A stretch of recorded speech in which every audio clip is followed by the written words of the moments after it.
इंसान का हौसला इतना बड़ा होना चाहिए, इंसान का हौसला इतना बड़ा होना चाहिए कि हार के बाद जीतने का जज्बा होना चाहिए, हार के बाद जीतने का जज्बा होना चाहिए।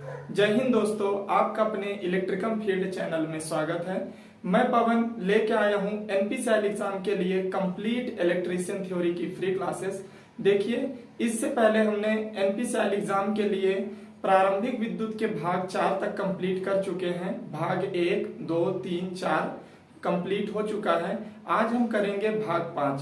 जिन्होंने प्रारंभिक विद्युत के भाग 1, 2, 3 और 4 को नहीं देखा है वह पिछले वीडियो को जाकर देखें, ताकि भाग 5 में मैं जो भी पढ़ाऊं वो आसानी से समझ में आए।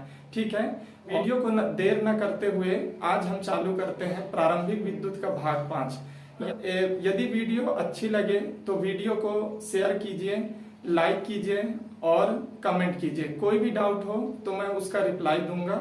ठीक है, तो चलिए वीडियो को देर न करते हुए हम चालू करते हैं आज भाग नंबर 5। ठीक है, तो देखिए पिछली क्लास में हमने क्या पढ़ा, परमाणु संरचना। ठीक है, पिछली क्लास में हमने परमाणु संरचना देखा कि परमाणु है क्या। ठीक है, परमाणु के नाभिक में क्या होता है, परमाणु की कक्षाओं में क्या होते हैं। ठीक है, हमने इलेक्ट्रॉन, प्रोटॉन, न्यूट्रॉन के बारे में समझा, उनके बारे में कंप्लीट डिटेल पढ़ा। ठीक है, आज वहीं से परमाणु संरचना के आगे का कुछ जो बचा है, शेष है, उसको आज कंप्लीट करना है। ठीक है, तो चलिए देखिए अभी परमाणु। ठीक है, परमाणु, परमाणु संरचना। ठीक है, परमाणु संरचना। देखिए यह है हमारा परमाणु। ठीक है, ये परमाणु का क्या था, नाभिक। ठीक है, और ये परमाणु की क्या थी, कक्षाएं। ठीक है, ये क्या थी, परमाणु की कक्षाएं। आपको ये पता है कि परमाणु के नाभिक में क्या होता है, प्रोटॉन और न्यूट्रॉन। ठीक है, इन कक्षाओं में क्या होते हैं, तो इन कक्षाओं में इलेक्ट्रॉन क्या करते हैं, चक्कर लगाते हैं। ठीक है, इनमें क्या होते हैं, इलेक्ट्रॉन होते हैं। ठीक है, तो यहां तक अपन समझ गए थे। हमने परमाणु का प्रदर्शन पढ़ा, हमने प्रोटॉन का प्रदर्शन पढ़ा, न्यूट्रॉन का प्रदर्शन पढ़ा, इलेक्ट्रॉन का प्रदर्शन पढ़ा। ठीक है, किस प्रकार से प्रदर्शित किया जाता है और इनकी इलेक्ट्रॉन के प्रॉपर्टी के बारे में जाना कि इलेक्ट्रॉन जो होता है उसमें 2 प्रकार की गतियां होती हैं। एक होता है चक्रण गति, एक कक्षीय गति। ठीक है, तो यहाँ तक हम क्या कर चुके हैं, कंप्लीट कर चुके हैं। तो देखिए आज हम यहाँ पे परमाणु संरचना में 2-3 की पॉइंट मैं आपको बताऊंगा। ठीक है, आपको उसको क्या करना है, नोट करना है। देखिए पहला की पॉइंट आपको ये याद रखना है कि सामान्य अवस्था में परमाणु जो होता है, सामान्य अवस्था में क्या होता है, उदासीन होता है। कैसे उदासीन होता है, देखिए मैं आपको पहली क्लास में ही बताया था कि किसी भी पदार्थ में जितने इलेक्ट्रॉन की संख्या होगी उतने ही प्रोटॉन की संख्या होगी। या मैंने ये कहा था कि किसी पदार्थ में जितने धन आवेश होंगे उतने ऋण आवेश की संख्या होगी। तो ये बताइए परमाणु जो है सामान्य अवस्था में उदासीन इसलिए है क्योंकि इसमें इलेक्ट्रॉन की संख्या और प्रोटॉन की संख्या क्या है, बराबर है। इसलिए हम कहते हैं कि परमाणु जो है सामान्य अवस्था में उदासीन होता है। देखिए इलेक्ट्रॉन पर कौन सा आवेश होता है, तो इलेक्ट्रॉन पर आवेश जो होता है, इलेक्ट्रॉन पर आवेश जो होता है वो ऋण होता है। ठीक है, आपको पता है प्रोटॉन पर आवेश क्या होता है, प्रोटॉन पर आवेश जो होता है वो धन होता है। इस पर ऋण आवेश होता है और इस पर धन आवेश होता है। तो क्या होता है, जितने धन आवेश हैं उतने ऋण आवेश एक दूसरे को क्या कर देते हैं, कैंसिल आउट कर देते हैं। ठीक है, एक दूसरे को निरस्त कर देते हैं। इसलिए हम कहते हैं कि परमाणु जो होता है सामान्य अवस्था में उदासीन होता है। ठीक है, तो यही की पॉइंट हम लिख लेते हैं यहाँ पे कि सामान्य अवस्था में, ठीक है, आई होप आपको ये समझ में आ गया होगा। ठीक है, कि सामान्य अवस्था में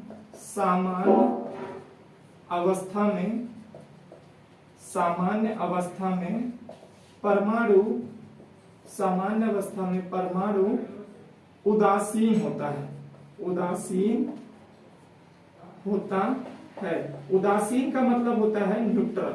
ठीक है, तो तो सामान्य अवस्था में परमाणु क्या होता है, उदासीन होता है। ठीक है, तो आप ये वाला पॉइंट नोट कर लीजिए। चलिए इसके आगे हम नेक्स्ट टॉपिक है हमारा परमाणु संरचना का नियम। इंपॉर्टेंट है, यहां से क्वेश्चन पूछे जाते हैं। ठीक है, तो नेक्स्ट हमारा जो टॉपिक है वो है परमाणु संरचना का नियम। ठीक है, नेक्स्ट टॉपिक है हमारा परमाणु संरचना का नियम। परमाणु संरचना का नियम। ठीक है, परमाणु संरचना का नियम। परमाणु संरचना के नियम से क्वेश्चन एग्जाम में पूछे जाते हैं। ठीक है, तो देखिए परमाणु संरचना का नियम क्या है। देखिए ये है हमारा परमाणु। ठीक है, ये है हमारा परमाणु, ये है परमाणु का नाभिक। ठीक है, और ये उसके चारों ओर क्या है, कक्षाएं। ठीक है, ये क्या है, कक्षाएं।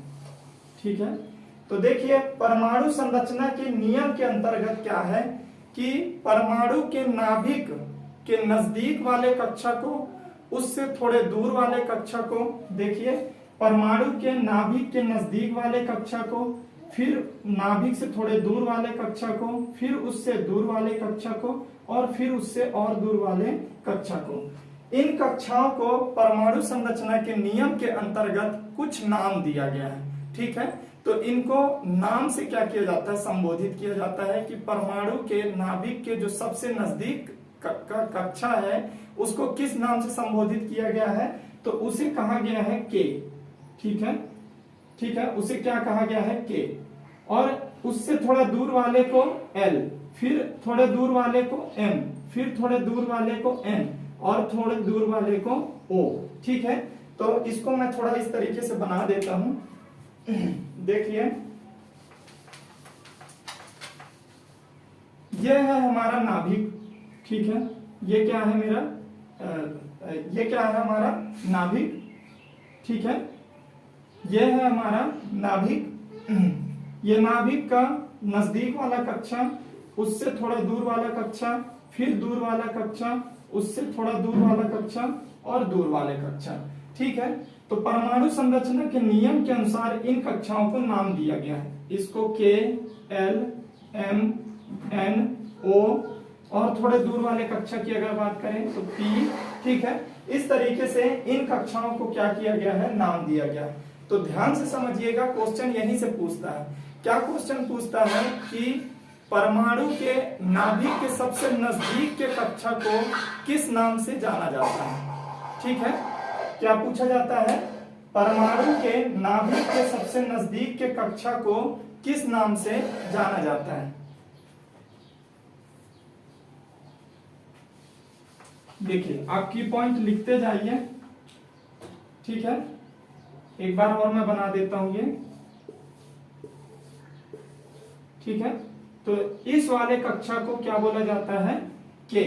ठीक है, तो पहला की पॉइंट यही है कि परमाणु के नाभिक के सबसे नजदीक, परमाणु के नाभिक के सबसे नजदीक के कक्षा को के कहा जाता है। ठीक है, इसी प्रकार दूसरा आप लिख लीजिए, इसी प्रकार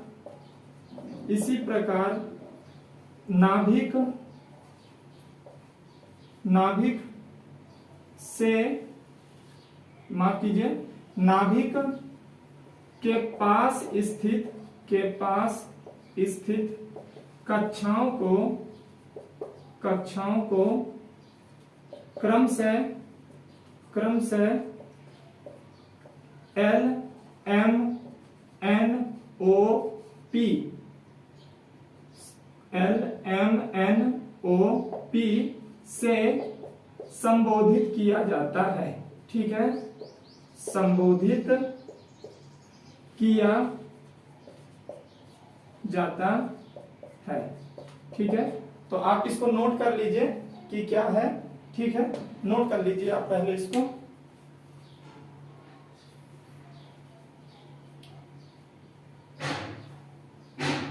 ठीक है, तो ये होता है। अब देखिए ये जो कक्षाएं मैंने आपको बताया कि K L M N O P, ठीक है, इन कक्षाओं में क्या होता है, मान कोई भी एलिमेंट होगा, मान लीजिए मैं उदाहरण लेता हूं ऑक्सीजन का, ठीक है। ऑक्सीजन एक एलिमेंट है, एक तत्व है, ठीक है।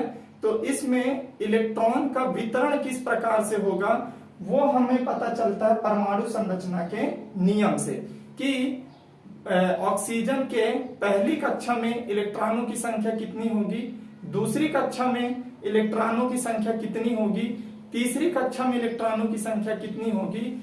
ये हमें किससे पता चलता है, परमाणु संरचना के नियम से, और यह नियम है 2n²। ध्यान से समझिएगा, यह जो नियम है कि किसी भी तत्व में, किसी भी, मैं लिख देता हूं, आप भी इसको लिख लीजिए, किसी भी तत्व में इलेक्ट्रॉन, किसी भी तत्व में इलेक्ट्रॉन भरने के क्रम को, इलेक्ट्रॉन भरने के क्रम को, इलेक्ट्रॉन भरने के क्रम को 2n² नियम के अनुसार भरा जाता है, ठीक है। क्या है कि किसी भी तत्व में इलेक्ट्रॉन भरने के क्रम को 2n² नियम के अनुसार क्या किया जाता है, भरा जाता है। कि अभी मैं एग्जांपल लिया ऑक्सीजन, ऑक्सीजन की पहली कक्षा में इलेक्ट्रॉन कितने होंगे, दूसरी में कितने होंगे, तीसरी में कितने होंगे, यह बताने का काम जो करता है वो करता है हमारा 2n² नियम, ठीक है। ध्यान से समझिए, ये क्वेश्चन यहां से पूछा जाता है कि परमाणु की संरचना में इलेक्ट्रॉन का भरने का जो क्रम होता है वो किस नियम के अनुसार भरा जाता है। वहां पे ऑप्शन होता है 2n², 2n³, 2n, only n, है ना। तो ऐसे करके आपको ऑप्शन दे देगा और आपको सही करना है 2n² नियम, ठीक है। तो आप इसको लिख लीजिए,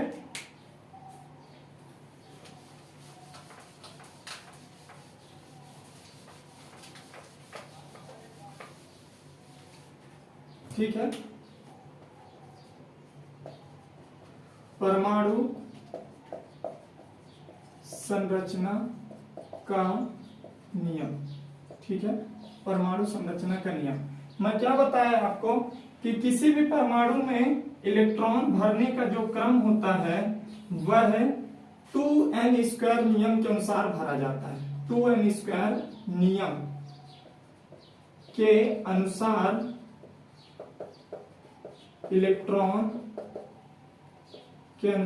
इलेक्ट्रॉन भरा जाता है, ठीक है। इलेक्ट्रॉन भरा जाता है कैसे, देखिए यहां पे n जो है वो क्या है, कक्षों की संख्या। n बराबर क्या है आपका, कक्षों की संख्या, कक्षों की संख्या, ठीक है। यदि हम पहली कक्षा में होंगे तो n बराबर कितना रखेंगे, यदि हम पहली कक्षा में हैं, पहली कक्षा में तो n बराबर 1। इसी प्रकार अगर हम दूसरी कक्षा में हैं, कक्षा में n बराबर 2, तीसरी कक्षा में n बराबर 3, चौथी कक्षा में n बराबर 4 और पांचवी कक्षा में n बराबर 5। तो यहाँ पे जो n है वो क्या दर्शाता है कि कक्षों की संख्या। हम किस कक्षा में हैं, पहली कक्षा में है, दूसरी कक्षा में है, तीसरी कक्षा में है, वो बताता है n, ठीक है। तो चलिए अब हम क्या करते हैं, इसमें किस प्रकार से इलेक्ट्रॉन भरा जाता है वो देखिए। जैसे पहली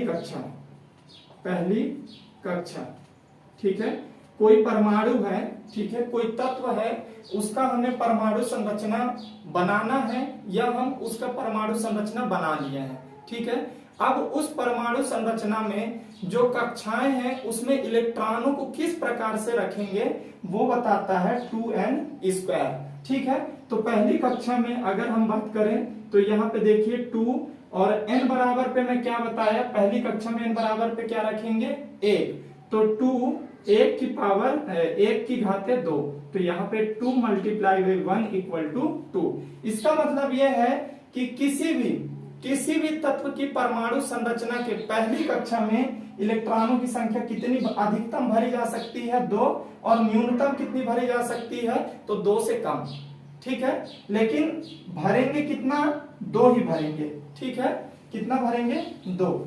अब देखिए दूसरी कक्षा, ठीक है, दूसरी कक्षा।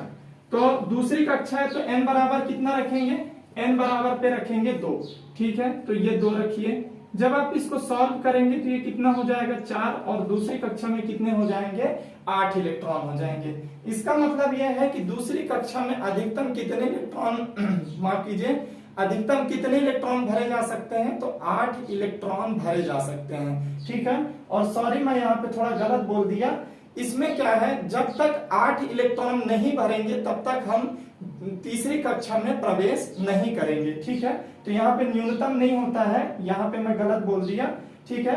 पहली कक्षा में कितने इलेक्ट्रॉन भरे जा सकते हैं, 2 ही भरे जा सकते हैं, ठीक है। जब ये पहली कक्षा में 2 इलेक्ट्रॉन फुल हो जाएंगे उसके बाद ही हम दूसरी कक्षा में जाएंगे, तो वहां पे कितने इलेक्ट्रॉन भरे जाएंगे 8, ठीक है। अब देखिए तीसरी कक्षा, ठीक है। तो यहाँ पे n की जगह हम कितना रख देंगे 3, तो ये हो जाएगा 2 गुणित 9, मतलब कितना हो जाएगा 18, ठीक है। तो तीसरी कक्षा में अधिकतम कितने इलेक्ट्रॉन भरे जा सकते हैं 18, ठीक है। अब देखिए चौथी कक्षा, ठीक है। तो ये 2 मल्टीप्लाई बाई 4 की पावर 2, ठीक है। तो इसको जब करेंगे तो ये कितना हो जाएगा 32, कितना हो जाएगा 32। इसका मतलब यह है कि चौथी कक्षा में कितने इलेक्ट्रॉन भरे जा सकते हैं 32। अब इसी प्रकार एक और मैं कर देता हूं, पांचवी कक्षा में इलेक्ट्रॉन कितने भरे जा सकते हैं, तो ध्यान दीजिए 2 गुणित, ठीक है। तो ये हो जाएगा 50। इसका मतलब यह है कि पांचवी कक्षा में इलेक्ट्रॉनों की संख्या अधिकतम हम कितना भर सकते हैं 50। अब देखिए मैं आपको क्या बताया कि पहली कक्षा को परमाणु संरचना के नियम के अनुसार क्या कहा जाता है K, दूसरी कक्षा को L, तीसरी कक्षा को M, चौथी कक्षा को N और पांचवी कक्षा को O, ठीक है। तो ये है कक्षाओं का क्रम, इस तरीके से भरा जाता है। तो पहली कक्षा को K, L, M, N, O से दर्शाया जाता है, ठीक है। तो आप इसको नोट कर लीजिए, ठीक है। फिर मैं बताता हूं यहां से क्वेश्चन कैसे पूछे जाते हैं। तो यहाँ पे हमने ये देख लिया कि परमाणु संरचना का जो किस प्रकार से उसमें नियम लगा के उसकी कक्षाओं में इलेक्ट्रॉनों को भरा जाता है, ठीक है। तो यहाँ से डायरेक्ट क्वेश्चन यही पूछता है कि पहली कक्षा को किस नाम से संबोधित किया जाता है, या परमाणु की संरचना में इलेक्ट्रॉनों को भरने के लिए किस नियम का उपयोग किया जाता है, तो 2n² नियम का प्रयोग किया जाता है, ठीक है। अब जो नेक्स्ट है क्या है कि किसी भी तत्व में, कोई भी तत्व आप ले लीजिए, ठीक है। पीरियोडिक टेबल में जितने भी तत्व हैं 118, उसमें से आप कोई भी तत्व ले लीजिए, उसका हर एक तत्व का एक परमाणु संरचना है, ठीक है। तो उस परमाणु संरचना में क्या करना है हमको कि इलेक्ट्रॉनों को किस तरीके से उसमें भरना है, ठीक है, किस तरीके से उसमें भरना है। पहली कक्षा में कितने होंगे, दूसरी में कितने होंगे, तीसरी में कितने होंगे, ये भरने के लिए हमें क्या मालूम होना चाहिए, पीरियोडिक टेबल के कुछ एलिमेंट, या मैं कह सकता हूं कि कुछ एलिमेंट, ऐसे एलिमेंट जो कि अक्सर एग्जाम में बार बार पूछे जाते हैं, तो उनका हमें परमाणु क्रमांक, परमाणु भार, ये क्या होना चाहिए, याद होना चाहिए, ठीक है। तो उसको कराने से पहले, किसी भी तत्व का परमाणु संरचना कराने से पहले हमें पीरियोडिक टेबल के कुछ एलिमेंट के बारे में जानकारी होना चाहिए, ठीक है। तो यहाँ पे मैं आपके नॉलेज को बढ़ाने के लिए S ब्लॉक और P ब्लॉक के तत्वों को ही सिर्फ यहाँ पे दर्शा रहा हूँ, ठीक है, और उनके परमाणु क्रमांक और परमाणु भार के बारे में बता रहा हूँ। आपको क्या करना है माफ कीजिए, आपको क्या करना है कि इसमें से तत्वों के जो परमाणु क्रमांक और परमाणु भार आपको याद रखने हैं, ठीक है। तो देखिए पीरियोडिक टेबल में अगर बात करें, पीरियोडिक टेबल में, ठीक है।